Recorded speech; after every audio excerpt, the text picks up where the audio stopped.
Dave from New Jersey. It's the SNL Nerds, the show where two comics from New Jersey nerd out about Saturday Night Live. I'm your co-host, John Trumbull. And I'm your co-host, Darren Patterson. And we're doing a special bonus episode this week. On our last regular episode, we talked about For Madmen Only, the documentary about Del Close. And we have a couple special guests this week. We got Mr. John Ostrander, who's featured in the movie and was a friend and collaborator with Del Close.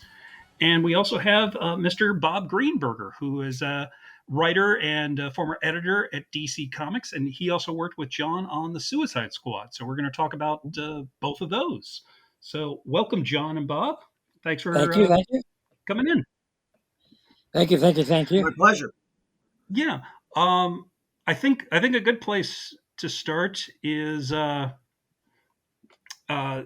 since we are an SNL podcast, just quickly, like, what's your SNL origin story? Did you ever watch the show? And if so, in what era?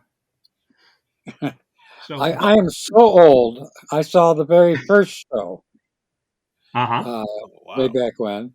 And an early one that I remember very well, Eric Idle was the host, and Kate Bush was the musical guest. And that's when I first got into Kate Bush. You know, I was just fascinated by what I saw. So, gotta go back and back and back and back. And Bob, you were telling us before we started recording, you were a fan of the original cast era as well, right? Yeah, I mean, back in the late 70s, there was ABC's, what was it, Friday nights, whatever they were calling it. Then there was Saturday Night Live. Both were entertaining, and I was with the original cast, and then fell out of the habit because, I just wasn't around on Saturday nights at 11:30, or if I was around, I was asleep. Yes, yeah. That happens as you get old. Life can get in the way. Yes, yes. I mean, there have been a few episodes of SNL on this podcast where I've fallen asleep before the end of the episode, so I'm very glad for DVRs and YouTube. So, yeah, absolutely. John, you were personally acquainted with Del Close. You two went way back. Mm-hmm. You met in the Chicago theater scene. Is that right? Well, yeah. I mean, I knew of Del before I met him, and his reputation was a little scary at the time as well.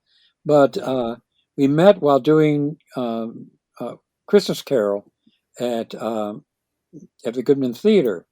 Del was cast as the ghost of Christmas Present, and under his robes, he wore a pentagram because, as far as he was concerned, he wasn't a Christian deity. Del himself was pagan, so he decided he was playing a pagan entity. So, but yeah, I met him, and he was, and what I had heard was really a little scary, particularly for someone who was as square as I was. And but we got along famously. I found out we wound up in the same dressing room together, and Del was, among other things, a huge science fiction and comic book geek. And what he liked about comic books was, at the time, he said that comic books was an original American art form in which the first great masterpiece had yet to be created. So he wanted to be part of that. Oh, wow. So, okay. So that's how I met him. When did you guys meet? That was sometime in the early 80s, I'm thinking? Oh, yeah. I mean, Goodman's been doing Christmas Carol now forever, but that year it was the first time they were doing it, and there was some concern about whether or not it was going to go over with the audiences. Well, it did like gangbusters. In fact, one of the large reasons was my friend Bill Norris, who is playing Scrooge as well, and Del certainly was part of that cast. Bill's the guy that I was telling you about who just died recently. Oh.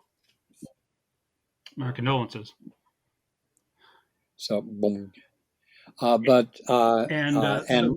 Del invited me to take some improv classes. I said, "Well, I don't know. I don't have any real desire to go on Saturday Night Live, and that's what seems to be happening. Like they go from Second City to Saturday Night Live, and Dell says, "No, you are exactly what I want. I don't want people who want to be famous. I want people who want to work in this." So I said, "Well, okay," and I did it, and it was tremendously liberating to my writing at the time as well. So. And at the time, were you still primarily a playwright, or you were breaking into comics at this time? I was breaking into comics. I still thought of myself primarily as a man of the theater, acting, directing, writing, and teaching. And but it was during I think the third or fourth year of Christmas Carol. I was casting a bunch. I was part of the mob, and which involved frequent changes of clothes and walking across the stage and trying to be in the moment, as actors say.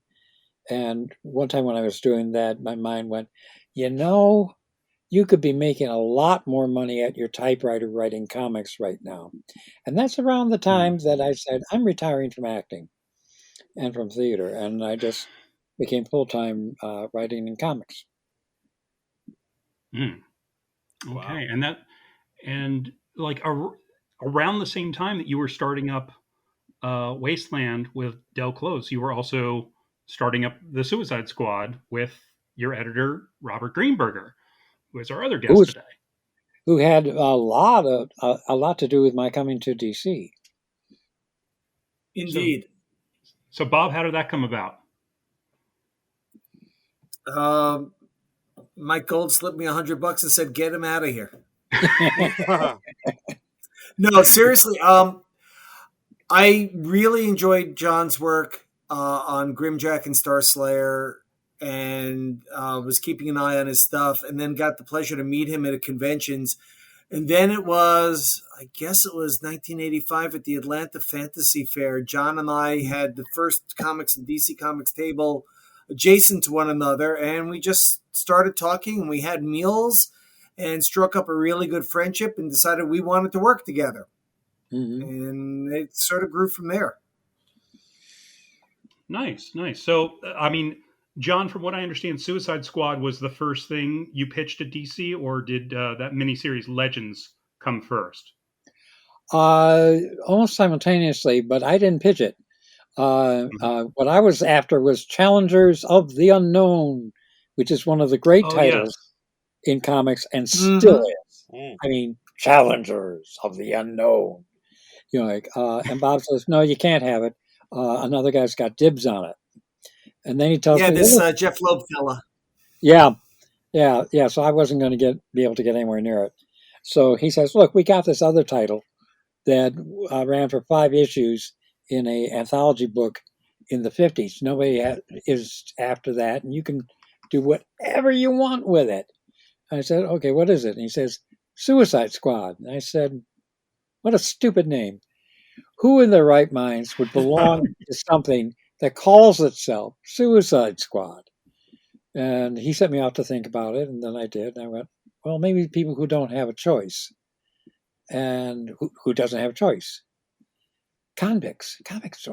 Prisoners. Hey, we're onto something, because I love playing with the bad guys. And DC had such a wonderful array of baddies.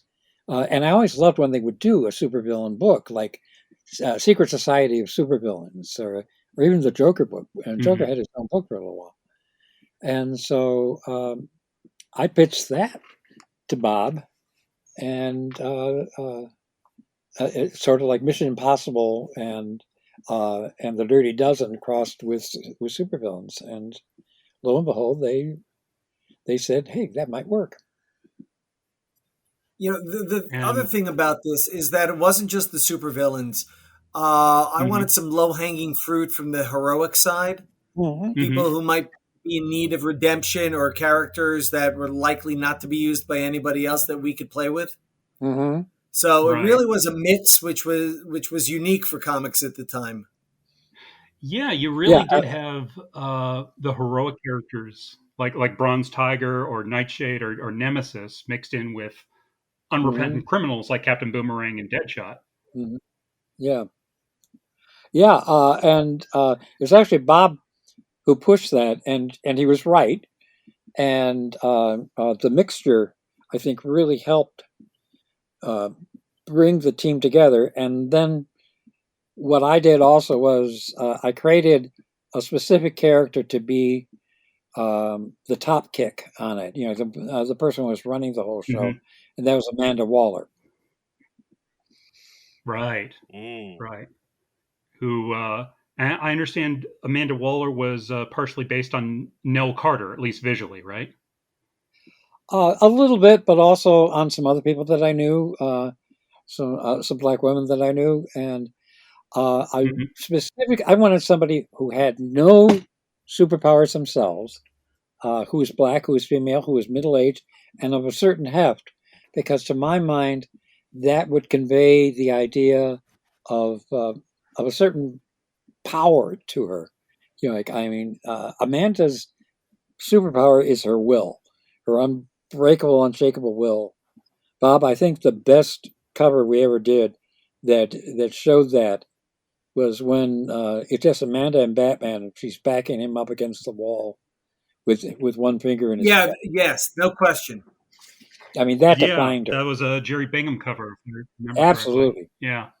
Bingham did great covers. Yeah. Yeah, and that was a standout issue in the run where, like Batman, he figures out that the government is sending these supervillains on these suicide missions. He doesn't like this, so he sneaks into the prison to put a stop to it. And Amanda Waller basically gets Batman to back down. Yeah, because she says, that is crazy. If you come at me, I'm going to find out who you are and tell everybody. You know, and right. Made it convincing. She made it convincing. So something that Bob said also that I want to emphasize and build on a little bit is the idea of that these would be characters that we had control over. You know, that was one of the big things. Yes. You know, conditions of the book. We didn't want big name supervillains who were going to, you know, that were going to have to answer, say, like to the Superman team or to the Batman team. We wanted them, and they would be ours, and we could do whatever we wanted with them, and that we were going to kill some of them. And that was understood from the get-go, and that's what we did. And they let us do it. Yeah, I mean, you know, we had to kill a character in the very first issue to prove our point, just like we had to have the arm bracelet blow somebody's hand off. Yeah. We needed to maim people and say we're serious. So when a character like the Penguin guest stars, people go, wait a second. Are they going to do something? Yeah. Because it was that was. Go ahead, John. It created a sense of tension every time we had somebody. You never knew who we were going to kill, when, or how. By the way, I'll mention the first person that blew the arm off of was Slipknot. And when I saw them rolling that out in the first Suicide Squad movie, I almost burst out laughing because I knew exactly what was going on. You and me both. They took it exactly. Right. I mean, they did update it a little bit where it was an explosive thing implanted in the skull. And actually, you had a little experience of that in the second movie, John. Yes, I do. It was my moment. That was my starring moment. John actually has a cameo in the first 5 minutes of the second Suicide Squad movie where you implant the charge into it was Michael Rooker's head, right? Yeah. James Gunn offered it to me. By the way, I can't say enough good things about James Gunn. They brought me down there, and it wasn't until we were actually filming it that he saw that I was capable of doing some stuff. So he threw some lines at me to see if I could do them on screen. And I originally had 2 lines, and they kept the best one for the actual movie, "A Good Dog." Right. So. Nice. And I loved how you said that too, because you just said it with such viciousness. Yeah. And Yeah. were you a member of the Screen Actors Guild before? Nope. Nope. I don't think I've had quite enough screen time to qualify yet, but I'll certainly keep that to mind I see. Okay. when I have an opportunity. But I had time before I was brought in, and so I looked over the pages in which they had, and I saw the costume. So I did what I do as both as a writer and as an actor. I created a little character for him, and that's what came out.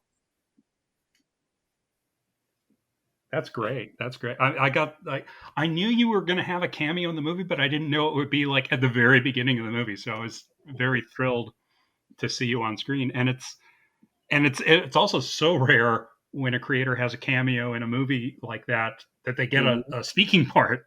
So Yeah. I was glad that one of your lines made it on screen. Yeah, that beats Starlin. Yeah.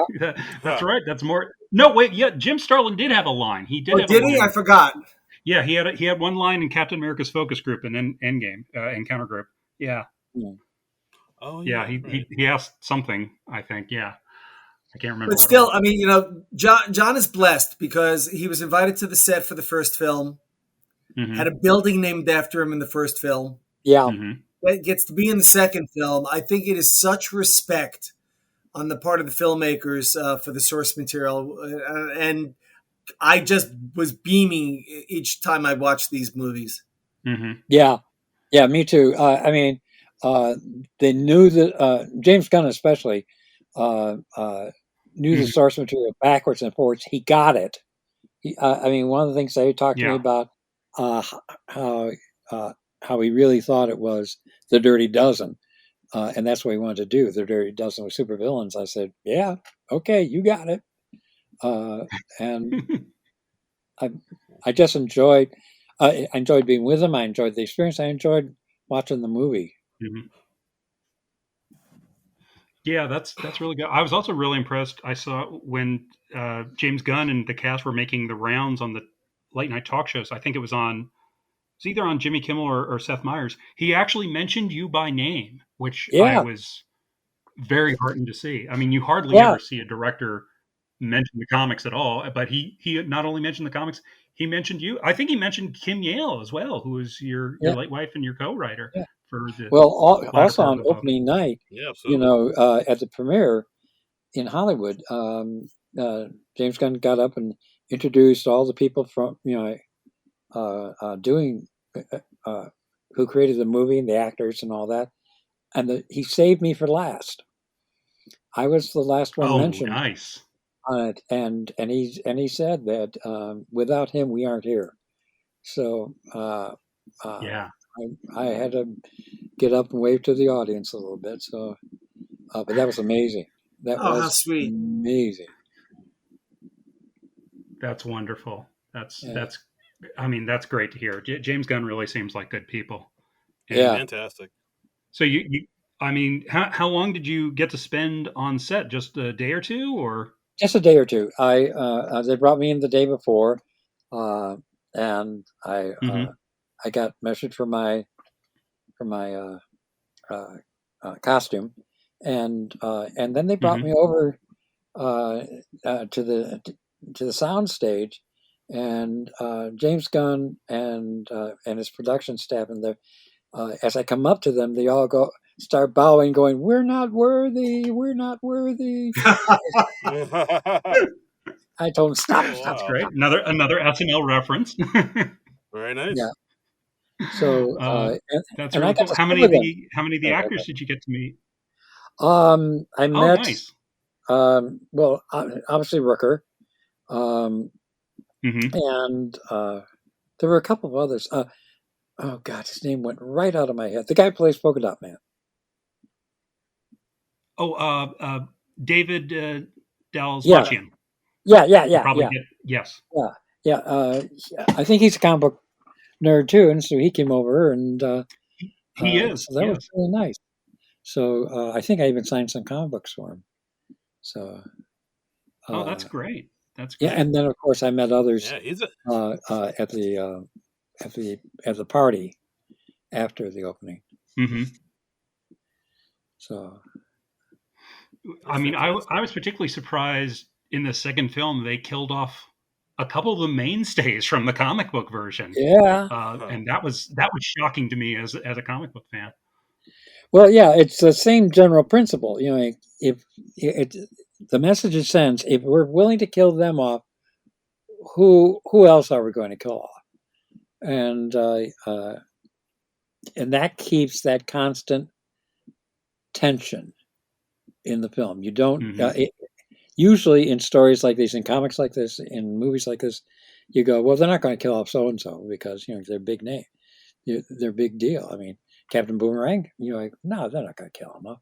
Boom, they killed him off early on too. You better be prepared to deal with it. People were generally shocked about that. Yeah, I was. Well, I mean, yeah, because I mean, if you have not read the Suicide Squad comic, Captain Boomerang is in it like pretty much all the way through to the end. You did was it 60 issues at DC in the initial run? 60, I think 66. 66. Yeah. Thank you. And and Captain Boomerang and Deadshot, who Will Smith played in the first film, were like the two of the mainstays and the team, along with Amanda Waller, of course. Yeah. So now, one thing I want to add, which made me very happy for the second film, and it's the one and only exchange I had on Twitter with James Gunn. But one of the things the original Suicide Squad had that none of the subsequent series have had until recently was a very strong supporting cast of the people who ran Belle Reve. Mm-hmm.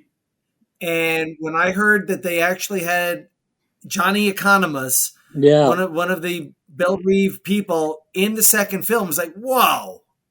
Yeah. That's a deep dive. And then Gunn, was explaining how he had written the part just for the actor, and it was like, wow. Yeah. And now he's in the he's in the Peacemaker series as well. Yeah. Yeah, and beautifully cast, by the way. I mean, he's he was I'm blanking on the name of that actor now. Steve Agee. Thank you, Steve Agee. I was like, I know who this actor is and everything. But he works with James Gunn a lot. I know he was also in the Guardians of the Galaxy movie as well. That's right. Yeah, he is. He was like on one of the other Guardian teams, I think. Yeah, and he was in the motion capture suit of for King Shark. That's right. Yes. Yeah. So he was on the set a lot. So but you're right. That is a deep dive, and like Flo was in the ground crew team. Yeah, she wasn't named as clearly, but I mean, that Flo Crowley and Johnny Economos, and then Flo delivering that coup de grace to Amanda towards the end. It was like, wow. Oh yeah. I mean, so you could tell that James Gunn had done his homework. Oh yeah. I mean, well, he didn't. I mean, have Nemesis appear, but there's a whole story of how when they brought him over, they Warner Brothers offered to him anything he wanted. Did he want to do the next Superman film? And he said, no, I want to do Suicide Squad. So that's the series he wanted to do. So, wow, that is something else. And I mean, I was mixed at best on the first Suicide Squad movie, but man, I loved the second. I thought it did. I thought it hit it out of the park. I was very impressed with that film. And when they did like a few months ago, they did like a Twitter watch along thing. I think right before it was leaving HBO Max. I was doing that, and James Gunn answered a couple of my tweets, so that was nice. Fun. Hey, yeah. Nice. So at around the same time you were doing Suicide Squad, you're also getting this comic book wasteland off the ground that is mentioned, and panels of it are depicted in the For Madmen Only documentary. What was that process like, John? Well, now that started actually from the editor Mike Gold, another old friend of mine, and the other person also responsible for bringing me over to DC along with Bob, and Right. he wanted me to do the follow-up to Crisis on Infinite Earth, which we called Legends, and that's actually where the Suicide Squad debuted. So he had another idea, and usually I would approach Mike with ideas, but Mike approached me with this idea. He liked a lot of the old horror comics, particularly EC and the others, but he wanted to do it slightly different, a little bit darker, like a little bit more psychological horror rather than Monster of the Week horror. So, I fell in with it mainly because Mike, usually when Mike had an idea, if I said yes, I'd be into something interesting. So, and the other idea was that we'd bring along Del Close. Now, Del and I had already been doing Munden Spar stories in the back of Grimjack.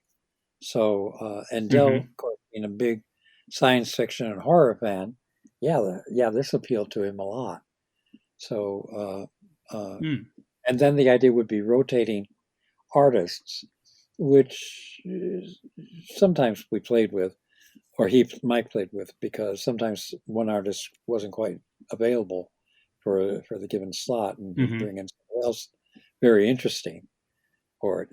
So, so the before artists, one guy would do the cover, and 3 in the interior, and then the guy on the cover would go into the interior in the next issue, and somebody and one of the 3 who'd been drawing inside would do the next cover. And right, so it was always rotating. Yeah, and at one point, Mike described it as a black hole humor comic. It was that the humor was so dark that laughs couldn't escape from it sometimes. But yeah, and our other idea was to take you. Horror stories often take you into a place of horror and then bring you back out again. We didn't want to do that. We wanted to take you and put you in the middle of it and leave you there to find your own way out. And that's frequently what we did. Sometimes a lot of humor, but a lot of them were, no, we were pretty straightforward about it. And it was also intermixed in this book were true stories or semi-true stories from Del Close's life that you basically adapted into comics. Yeah. It's the only place where Del did tell any version of his autobiography in print. He often told he told stories on himself. Other people told stories about Del. Del Close stories are infamous, hysterical, and a bit crazed. And don't get me started telling the ones that we didn't do, because I could do this all night. But Del would. There is one Del Close story I'm going to prompt you on, because I remember this because I asked you. I first met you. I don't remember how many years ago this was, but I was having lunch. It was you, me, and our friends Kevin and Tamara. And I think within the first 10 minutes of meeting you, I brought up Del Close because I'm a comedy nerd. And you told me this wonderful story of where Del thought he was having visions in his apartment. Oh, you remember the story I mean? Yeah. His then writing partner, John Cale, they had taken, after having been out in California, they came back to Chicago. They were being writing partners, and they went into a 3-flat. John had the apartment below, and Del was directly above him. These were furnished flats, low rent. So one day, Cale is sitting in his apartment, and he can hear Del wandering around in his apartment up above, and all of a sudden he hears this boom, and then he hears nothing. He goes, "What the hell happened to Del?" So he's getting ready to get up and go, but then he hears Del get to his feet, and Del starts walking around, and he goes, "Okay, he's okay." So he walks around some more, and Then again he hears, ah! Bam! And silence. And so now he's starting to get worried. But Dell gets up again. So a third time this happens. Ah! Boom! And John Cale at that point says, okay, I'm going upstairs. I don't know what's going on, but I'm going to find out. And he heads for his door in time to hear Dell get up, run to his door, run down the stairs, and pound on John's door. John opens that door, and Dell is there, no shirt on, no shoes on or socks, and reeking of weed.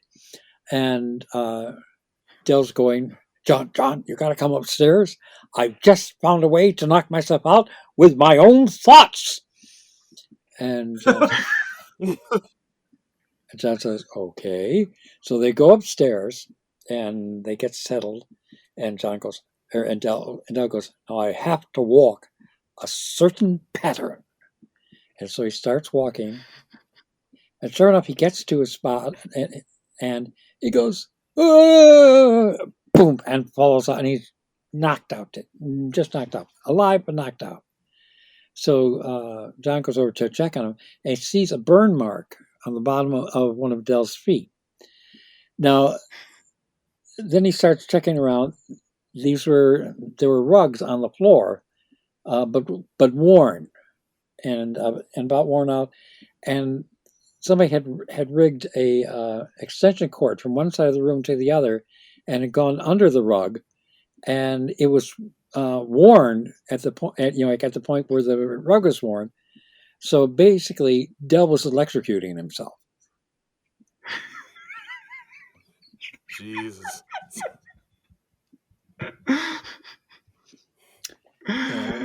I love that story.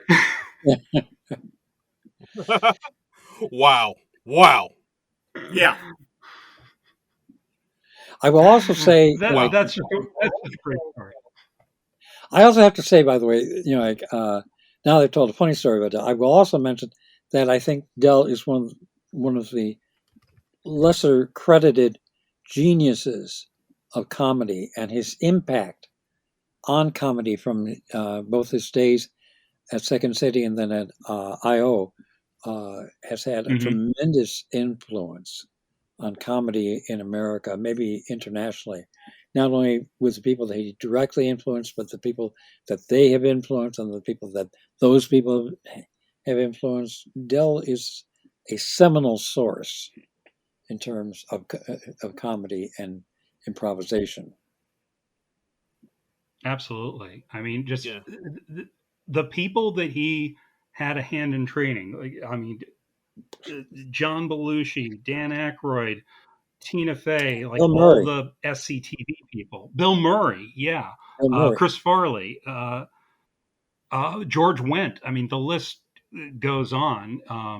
And yeah, it's just staggering when you look at all the people that he either trained directly or people that Dell trained who trained the next generation of people. I mean, that's something else. They really went into it in the documentary too, when they had who else did they talk to? They talked Tim Meadows and Adam McKay.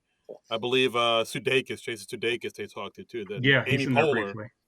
Yeah, Amy Poehler. They all were it's all him. He birthed all this. It's pretty incredible. So and John, you were not only interviewed for the documentary, you're actually played in some scenes. Like the 1980s you is played by an actor, Josh Fathom, I'm assuming. Am I pronouncing that correctly? I don't know, to be honest. I'm not sure. Did you get to meet the actor playing you? No. In fact, I was never consulted about those at all. Mm-hmm. And John, I've got to ask, what does it feel like having somebody play you?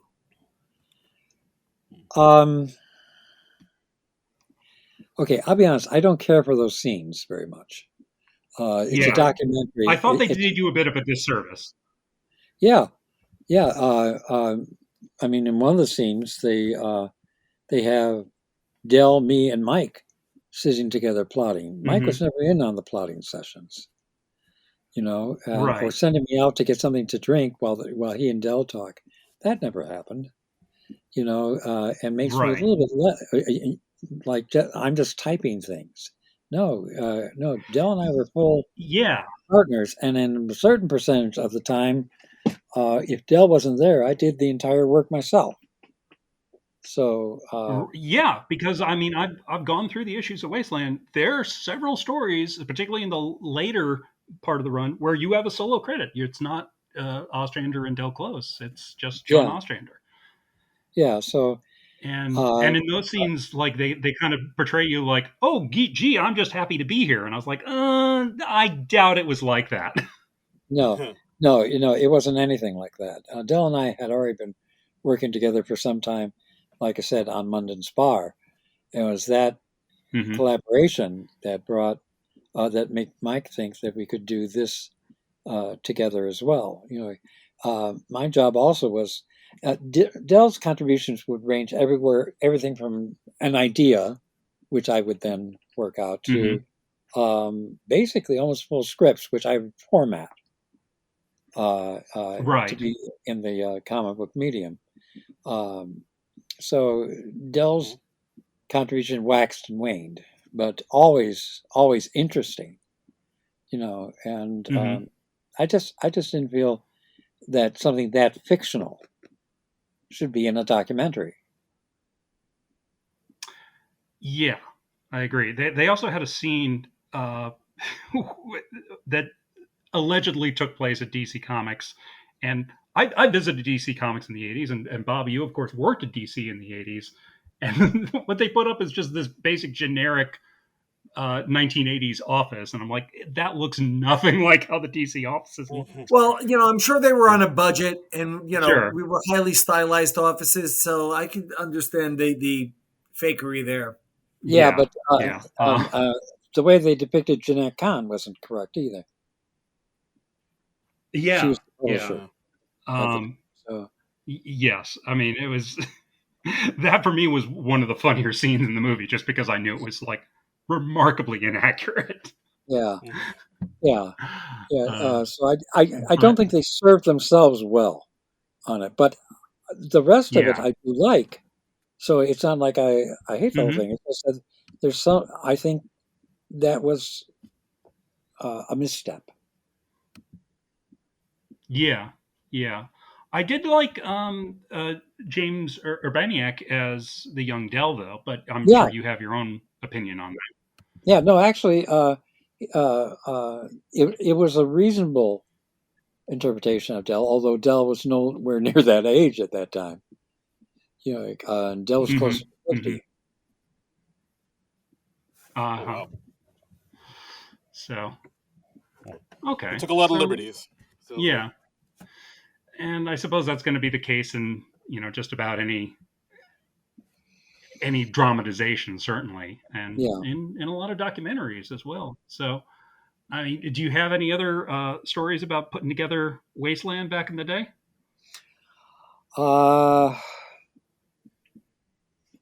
Let's see. I mean, there was one story in particular that really struck me that starts out with Dell suggesting that they go dig up the grave in your backyard. Oh, yeah. Yeah. Oh, yeah. That was actually based on real life. We were stuck. And so I finally suggested, well, let's do a Wasteland story about being stuck, and Mike calling us. And at one point he did say, Ostrander, you've gone beyond deadline and you're now in a funeral line. So, yeah, I mean, it's writing an anthology in particular. I mean, you don't have any continuing plot lines. You don't have any continuing characters. You're basically starting over from scratch 3 times an issue. Yeah. So that's a lot. Yeah. And which means that it took a lot more work by me to get it done to the point where I couldn't continue. When we stopped at issue 18, as Mike has said, it's not because we had completely driven away our audience yet. Mike thought we could do another 6 issues, but I just couldn't keep on doing it. Oh, you were just burned out at that point? Yeah. Yeah. Because it seemed like I said, in the later issues, there were a lot more solo writing credits from you. So it seemed like a lot more was on your shoulders.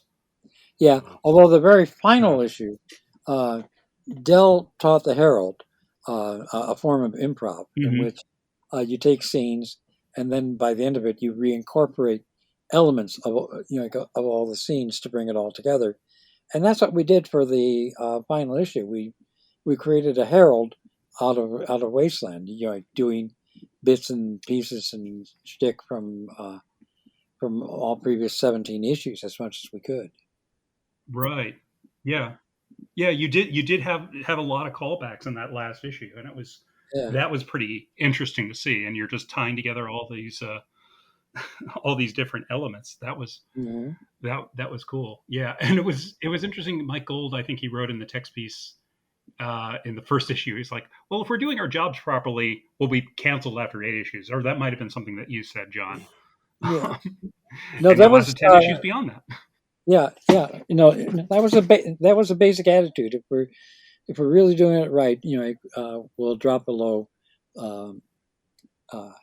publishing standards by then. Although I will say, in the very first issue, we had a story called RAB, which stood for retroactive abortion, and this couple that are trying to be up and comers, have had a baby. Neither one of them then decides what they want. And what we do at the end of the story, and yes, I'm going to give it away, the counselor goes, well, okay, and takes the baby and tosses it out the window of the skyscraper. So Jeanette Kahn read that and was grossed out, but she didn't stop us. She just never read any of our stories again.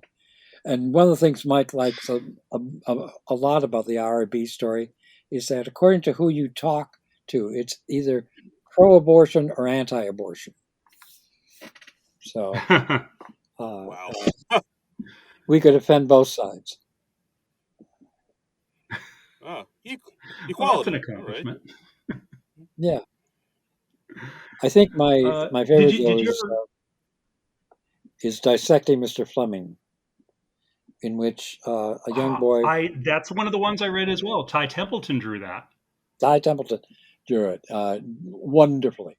And it starts off with this father who's dissected the biology teacher because he made his son dissect a frog in class. So to show his love for his son, he's dissected Mr. Fleming. And it actually becomes a very warm tale of how the father and son come together. Yes. Yeah. And it's because it's drawn by Ty Templeton, who has a very inviting sort of like half cartoony style. You're not horrified by it. It's more absurd than gory.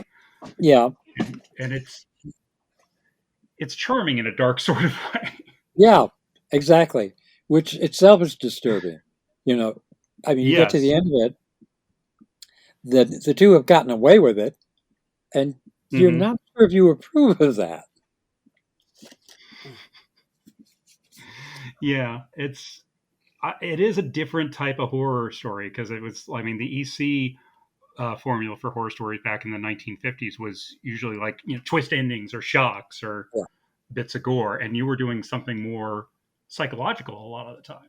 Yeah. By design, we wanted to do more psychological horror. Something else I've always loved about your comics career is you actually became a DC Comics character in the early 1980s before you were writing for DC. Yeah. You were written in as a character in The Daring New Adventures of Supergirl, written by Paul Coverberg, and you were Supergirl's neighbor. Right. That's because Paul was living across the street from me at that point. And he needed a character, sort of feckless actor type in Chicago theater. And so he decided, well, I'm going to name him after John. So Johnny Ostrander. And Yeah, that's and you were, I think, a love interest for Supergirl or a potential love interest for her. So that's not too bad of a deal, right? Yeah, not too bad. Although Nice. it didn't really. He was a little too feckless for Supergirl, I think. Oh. But yeah, I mean, you're still a character in the DC universe. I'm kind of amazed that you haven't been brought back or killed off by another writer. Yeah, Bob, I think we should have killed me off in Suicide Squad. Well, I was afraid you'd get back at me because you had Joe Brzezowski draw me into an issue of Firestorm, and I did not want to die. Yeah, actually, one point where I did I get mean, into a little bit of trouble in Suicide Squad was I think it was Grant Morrison and had written himself into the end of Animal Man. So I said, Yeah. well, right. okay, he's a member of the DCU, so I can kill him off.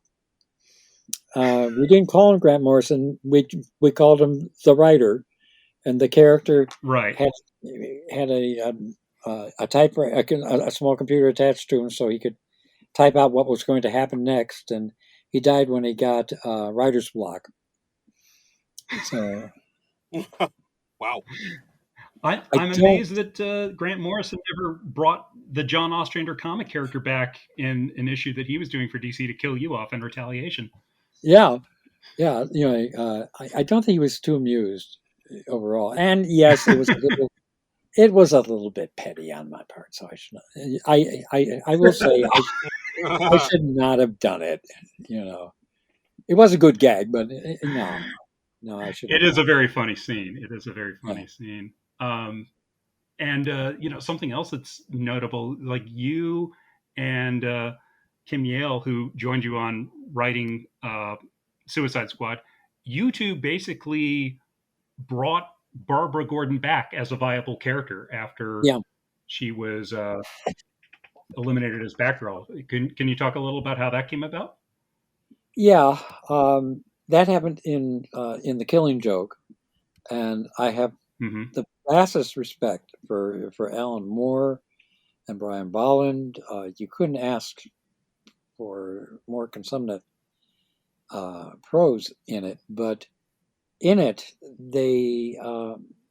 Barbara is frankly not treated very well. She's shot with a large caliber gun at close range, and Kim and I both said, "Well, she should be dead." Well, no, she isn't dead.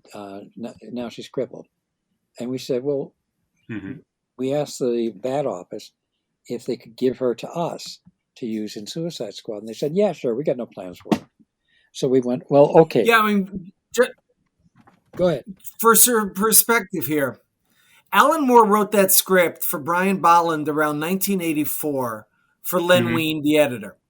Right. Yeah. And Len is quoted as saying, sure, cripple the bitch or something to that effect. At no point was anyone thinking this prestige format one shot was going to be considered part of the continuity. But by the time Brian was done drawing it in 1988 and Denny was the editor, somehow they decided it would be the continuity. So they commissioned the Batgirl special by Barbara Kiesel and Barry Kitson so that she had a fond farewell. And knowing this was in the background, this is where Batgirl was having her crisis of faith in the Crisis on Infinite Earths. So there was a lot of setup being done very organically, but not with a lot of direction until finally the book came out. It was a real thing. And John and Kim said, we want her. Yeah, because we felt Barbara deserved a little bit more than that. So what we decided was, given the angle that she was shot at with that powerful gun, if she wasn't dead, she was crippled. Very definitely. And we didn't want her get magically getting well.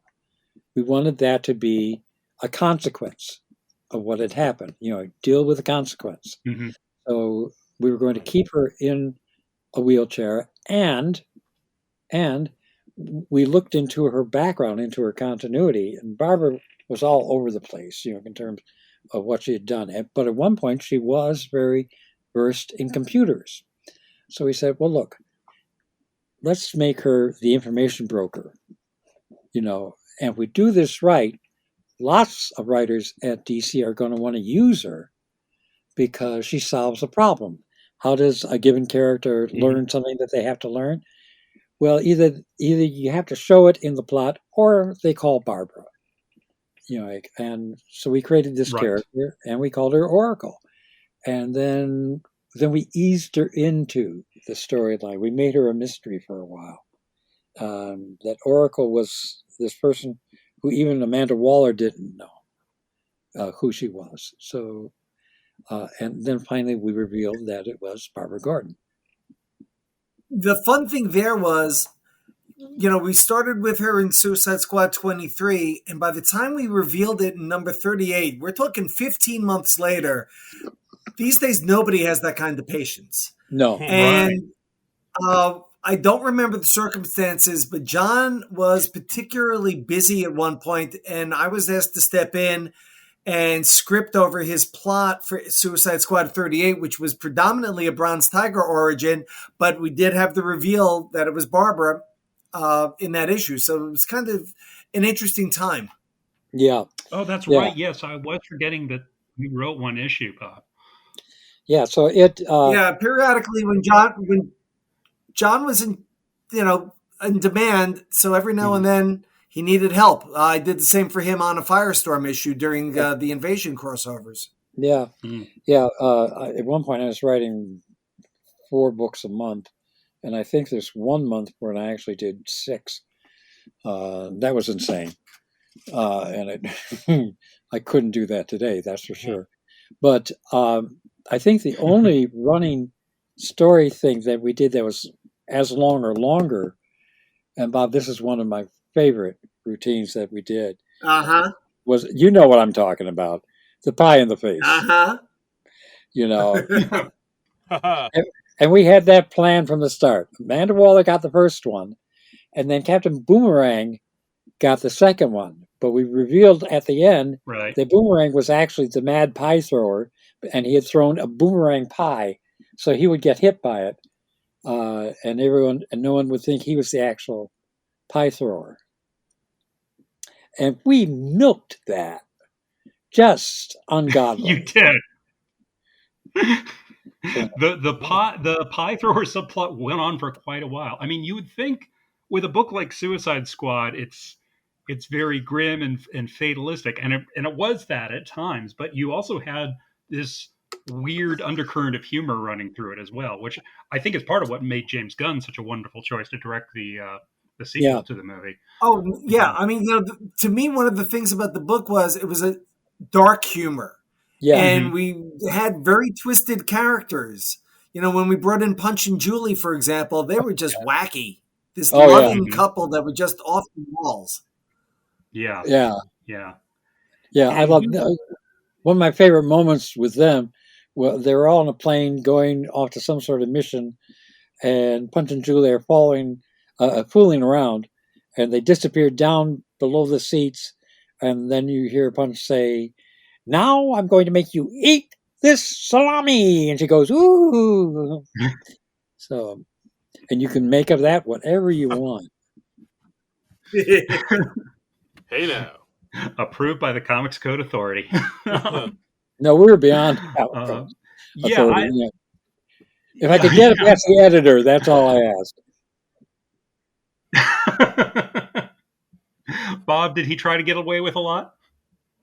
Yeah. We tried a lot. We got away with almost everything. I can't even remember anything we may have jettisoned. Mm-hmm. Well, one of my things was I decided Boomerang, since he was Australian, should talk Australian.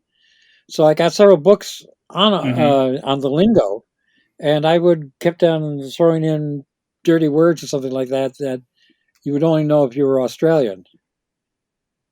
A friend of mine, from Australia, Dave DeVries, was over visiting me, and he told me that, "Oh yeah, we love to read it out loud, mate, because," and then we laugh, because no one in Australia talks like that.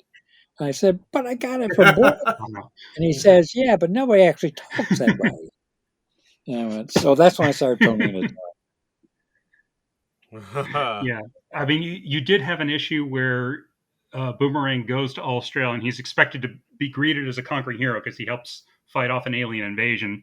And all the real Australians are like, no, we hate this guy. We're throwing him over the edge of this boat. Well, actually, Dave DeVries co-wrote that with me at that point. Lovely. Yeah, so if there's any problems with the language in that one, blame it on Dave.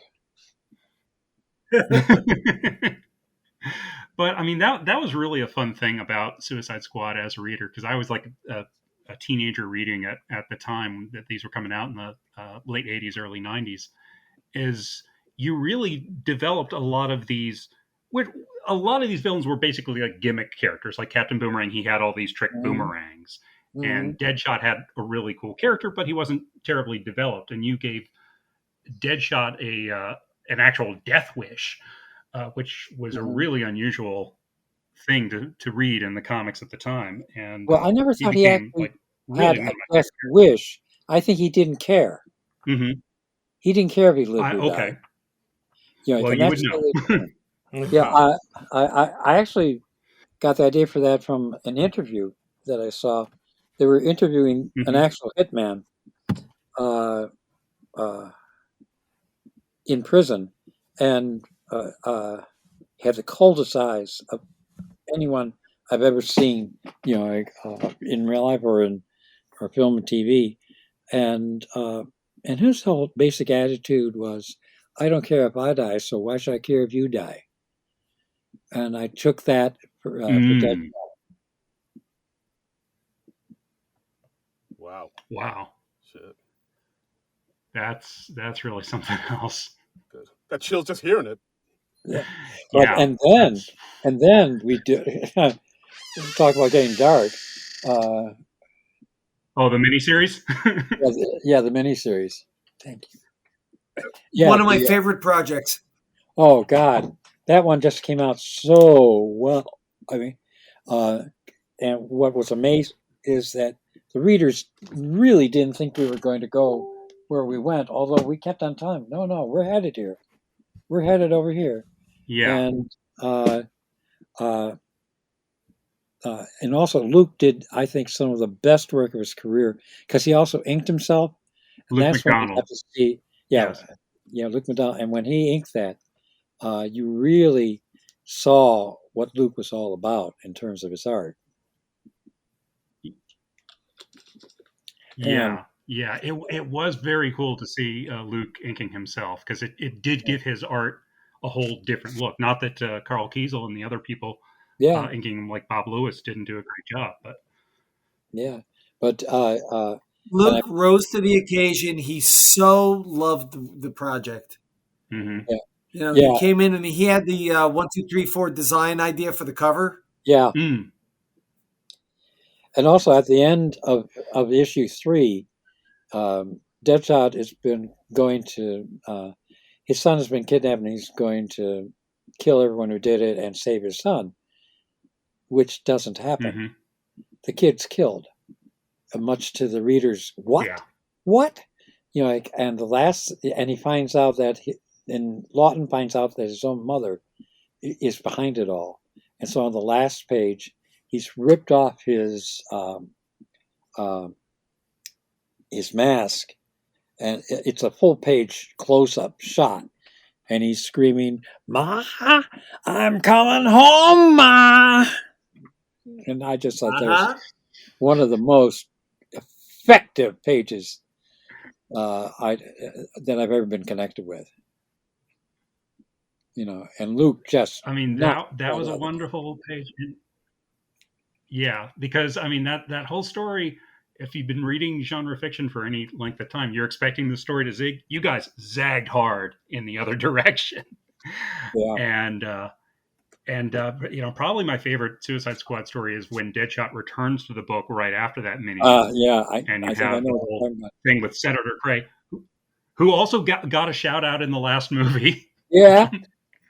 At one point in the movie, Amanda Waller is like practicing her putting, and she says, "Oh, I've got a golf date with Senator Cray," and I was in the Love theater. that. Love that. Senator Yeah. Cray. Yeah. And what I loved about the I had a issue little that you're scream referring in to is that Rick Flag Yes. has gone around the bend, and he thinks that Cray's going to blow the whistle and destroy the squad, and that would mess up everything that he sacrificed in his life to do. And so he's going off to try to kill him. Amanda finds out and sends the squad out to stop Flag, as she says, by any means necessary. Lawton is the one who catches up with Flag at the Lincoln Memorial, and it turns out that Deadshot kills Cray. And when Amanda later on calls him on it, and she says, "I didn't mean for you to shoot him," and he said, "Well, you didn't say so." Yeah. Wow. Yeah, that was the Deadshot I wanted to see on the movie screen, and I unfortunately didn't get it in the first one. I thought they went for something a lot more cliched.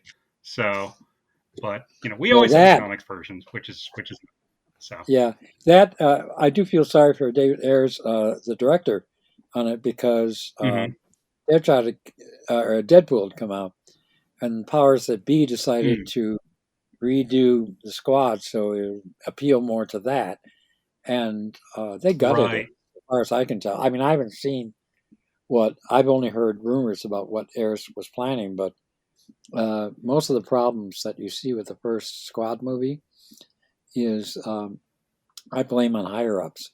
I know Ayers would love to do his own version of it, the way that they did with Justice League, and I kind of wish that they would.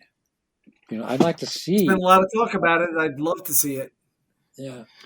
I mean, I have seen them tweeting out the hashtag release the Ayer cut, and I would like to see the film get to be what he wanted it to be, because I mean the theatrical cut, it did have problems. I mean, it introduced a lot of the characters twice, and you're watching and you're just like, okay, what's going on here? Also, why is it? I mean, when Amanda comes out at the end, after the bad guys vanquished, and Deadshot says to her, "Why are you not dead?" I'm going, "Yeah, why aren't you not dead? You she should have been dead at that point." And that was the intimation, but no. And so all they could do is sort of go, "Yeah, we know." Yeah. I do have a story also about my name being on the building. Go for it. Yeah, because I knew that they were going to do something. They'd asked for that. They wanted a shot of me. They were going to name a building after me. I went, "Oh, cool." So I figured there was going to be this plaque on the wall as they went in somewhere. So on opening night, I'm sitting next to Gold, and I'm at the premiere, and I'm watching very carefully, studying, is it over there? Could be over there. And then Mike nudges me and goes, "Did you see it? Did you see it?" I said, "See what?" I had entirely missed my name in the big light outside of the building because I was looking for the small one. Oh, boy. That's hilarious, because it's hard to miss in the movie. I remember I saw know. it on my first viewing. When you're not looking for it, So. Your modesty was tripping you up, John. Not my modesty, my stupidity. Which it often does. It often does. I'll own up to it. Well, right, Bob, what do you think is the stupidest thing that I ever did on the squad book during your tenure? The stupidest thing? Yeah, aside from missing a deadline here and there. Oh, wow. Okay, so I handed the book over to Dan Aspley with number 31. We were gearing up to go to Apocalypse. Yeah. So, stupidest thing you did? Wow. I can't think of it. We were really firing on all cylinders during the first 2.5 years. Yeah. I mean, it was a testament to you to be so open to ideas, mostly from Carl Kiesel, but from Mhm. any of us who had an idea. Yeah. So we got some really good storylines out of it, like Lashina. We haven't even talked Yeah. about working her in. Yeah. Mm-hmm. I Yeah. can't think Well, of anything stupid. I'm sorry. okay. I was talking with Carl recently, and Carl likes the analogy that I made to that. I treated the creative group as a band.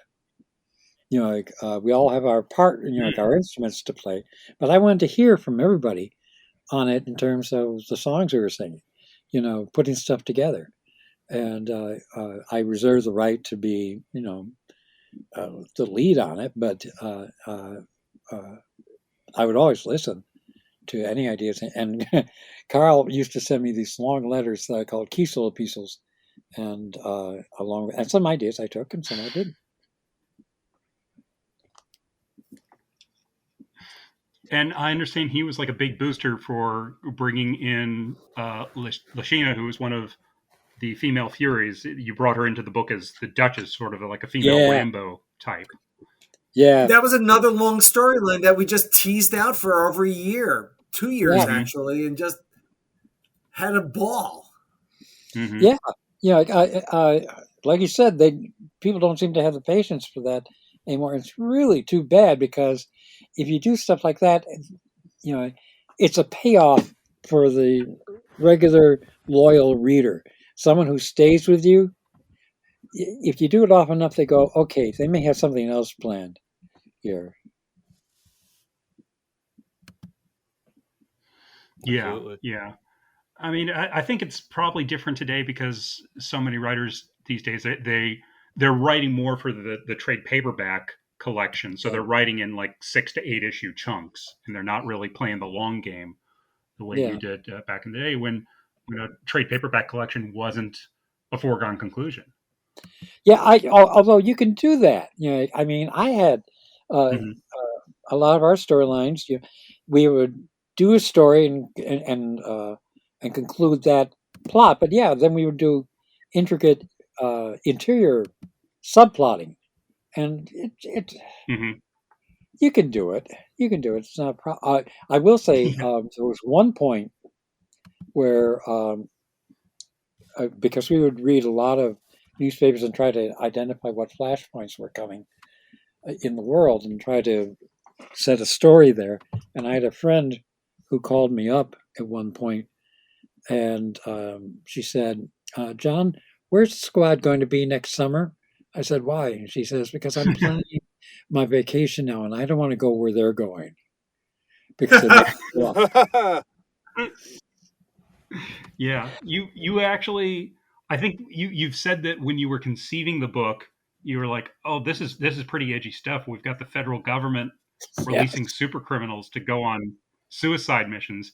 And then what story hit the papers shortly after that? It was uh, um, Contra, Iran Contra. Iran Contra. Yeah. And that made us look like So fuckers. you said like, yeah, yeah. So reality outpaced you. I know. It has that uh, nasty habit of doing that.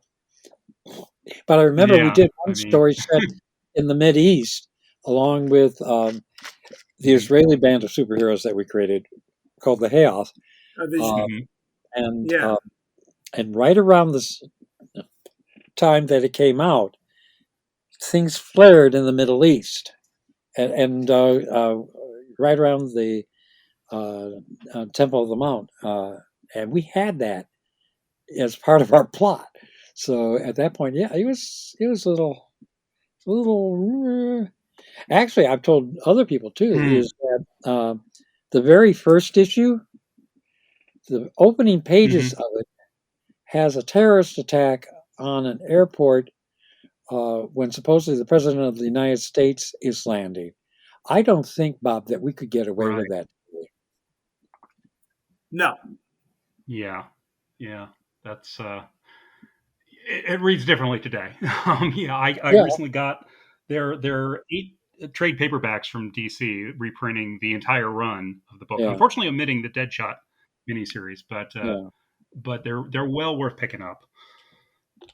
Well, Deadshot miniseries was collected with the other Deadshot miniseries that Christos Gage who wrote it. Yeah. So they're combined in one volume. Gotcha. All right. So there you go. they are So all your squad stuff is available to pick up, and you've also returned to the squad a couple times. I know you did a mini series about 10 years back. Yeah. There's we killed off Flag at one point, and then this was a mistake. I brought him back. I now regard that as not a good idea. I should have left him dead, because Bob, we talked about it at the time. If we killed off Flag, who was like supposed to be the main hero, the heroic figure, that would really tell the readers, okay, anybody can go. If we were going to kill off Flag, that would be the idea. Yeah. And so that was, that was a shocking story. Then we also did a special set in Belgium at the World Court, as the squad tries to liberate an American politician official who's up there for war crimes, and so they bring him home. And that also had a nice, shocking ending.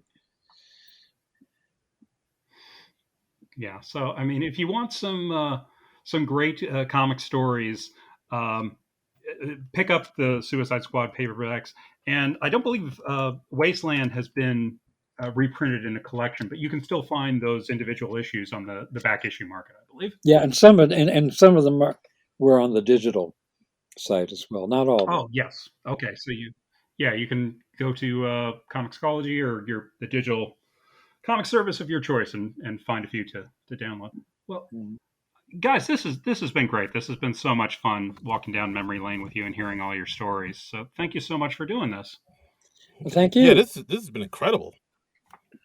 Oh, good. It's been a real pleasure. I mean, hearing John tell the stories, just reminds me of whenever we could, we'd get everyone together for lunch in New York, and we would, just brainstorm and have a wonderful time. Yeah. And that to me is the best part of being a comic book editor, is just sitting around with the writers and the artists and seeing what we could come up with, getting each other excited. Yeah. Yeah. Luke was always great, because Luke is one of the most silent people that you'll ever meet. But as we would tell a storyline, and he was there. I remember he did this when we were telling him what the Deadshot miniseries was going to be, and his eyes just got real big. You could tell he was excited, but couldn't get him to say. Calvin Coolidge was verbose by comparison. Well, I mean, that's great. I mean, I could talk to you guys for another couple hours, but I know that we have to wrap it up. So thank you again so much for doing this. Is there anything you guys have going on that you want to plug, that you want to make sure that our listeners check out? John, what are you up to? I've done a couple of independent projects with longtime collaborators. One with Tom Mandrake, we did Cross, Hallowed Ground, which is a combination of vampires and the Battle of Gettysburg. Always fun. Very cool. And then Jan Dursma and I, who did so much Star Wars together, we have our own space opera character called Hexer Dusk. And the first one of those is out, and we're working on a second one. Those, I think, are available from Indiegogo, I think. Also, you might be able to still order through, what's the site?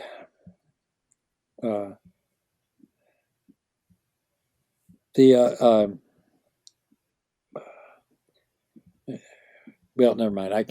It's gone straight out of my head. Okay. If you think of it, you can email me and we'll put it in the show notes. Okay. And by the way, speaking of John Ostrander and Star Wars, a character that John and Jan created ended up in the Star Wars prequels. Yeah. So that's pretty cool. Yeah. That's pretty amazing to watch her and then they killed her. They shot her down, and then they shot her while she was lying on the ground. But I'm not bitter. No. I mean, because John, you've never had a character you created killed off before. No, and I wouldn't do that to another author, ever. No, never. Never. Bob, what about you? Do you have any projects coming up you want us to know about? I've got a whole bunch of stuff I wrote in the last 18 months that I think is all going to see print in 2022. So all I can do is recommend people check out my blog at bobgreenberger.com, and I'll keep you posted when any of it's coming out. Yeah. The Bob's blog is good reading. I particularly recommend his Year at Marvel series, where he's tracking through his year at Marvel, at a particularly pivotal year at Marvel Comics, month by month. And oh my God, it's 2 installments to go. Yeah, that's it's like a horror movie when you know what's coming. But guys, thank you so much for doing this. This has been an absolute joy. Okay, thanks for having us. Is there anywhere, John? Is there anywhere online that people can check you out? Twitter or your website? Facebook. I'm on Facebook most often. If you like bad puns, by all means, drop by. Okay. And you can check out Bob at bobgreenberger.com. And you can check out my Twitter account at Trumbull Comic. That's TRUMBULL and the word comic. And you can check out the show's page at SNL Nerds Show. And as always, you can follow me on Twitter and Instagram at Darren Credible. That's DARIN Credible. Okay. And thank you for joining us for this special bonus episode. We're going to be back on Monday covering the Billie Eilish episode from this weekend. So until then, nerds out! This has been a non-productive media presentation. Executive producer Frank Hablawi. This program and many others like it on the Non-Productive Network is distributed under a Creative Commons Attribution Non-Commercial No Derivatives license. Please share it, but ask before trying to change it or sell it. For more information, visit non-productive.com.